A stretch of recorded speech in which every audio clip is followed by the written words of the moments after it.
又嚟煮飯啦！今日呢就好特別嘅，一路煮飯煲湯，一路唱卡拉 OK。咁而家呢就先炒乾咗啲鴨啦。今日我哋會煲一個綠蓉菇鴨湯嘅。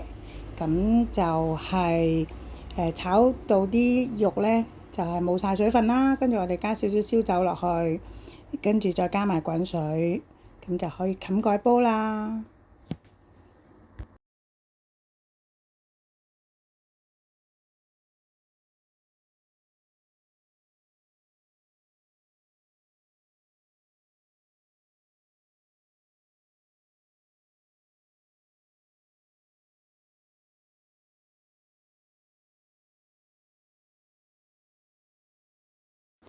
蒸翻熱啲冷飯，同埋一個紅糖饅頭，呢個就係我哋嘅午餐。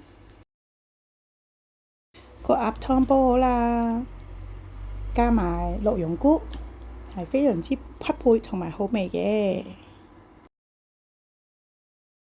炒個野味嘅小菜，有鹹酸菜啦。咁啊，先要用白鑊爆乾佢啲水分之後呢，我哋先加油加蒜蓉嘅，跟住再加埋紅蘿蔔絲，同埋加埋呢個白貝木耳。